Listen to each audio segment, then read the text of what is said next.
ស្វាគមន៍មកកាន់ Channel មុំសៀស្បែកសម៉ត់រលោងគឺជាអ្វីដែលយើងចង់បាន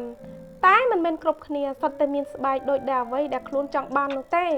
ដូច្នេះនៅក្នុងវីដេអូនេះខ្ញុំនឹងចែករំលែកបងប្អូនអំពីវិធីលាយ BB cream សម្រាប់ពេលព្រឹកនិងពេលល្ងាចដែលអាចជួយឲ្យស្បែកសម៉ត់ខៃចូលស្បែកបានល្អក៏ដូចជាជួយបង្រួមរត់ញើស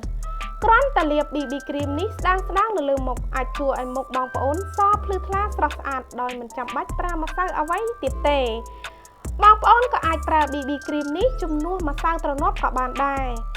ប្រើបានទាំងបុរសនិងស្ត្រីនិងគ្រប់ប្រភេទស្បែកនិងគ្រប់វ័យតោះតើមើលវិធីធ្វើទាំងអស់គ្នាអ្វីដែលបងប្អូនត្រូវការនោះគឺសេរ៉ូម 24k និង smooto bb&cc cream អត្ថប្រយោជន៍របស់ smooto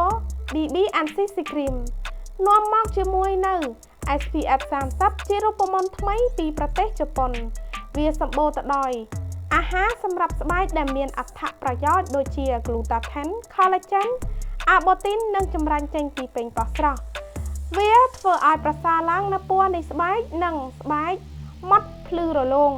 វាក៏ជួយឲ្យស្បែកភ្លឺថ្លានិងសស្រស់ស្អាត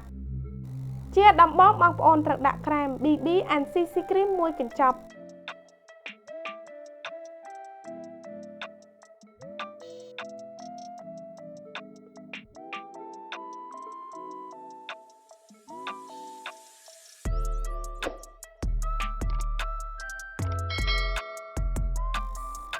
បន្ទាប់មកទៀតបងប្អូនត្រូវដាក់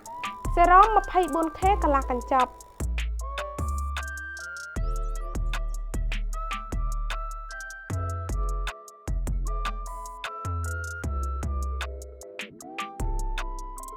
ក៏ច្របល់គ្រឿងផ្សំទាំងអស់ឲ្យបានសព្វល្អ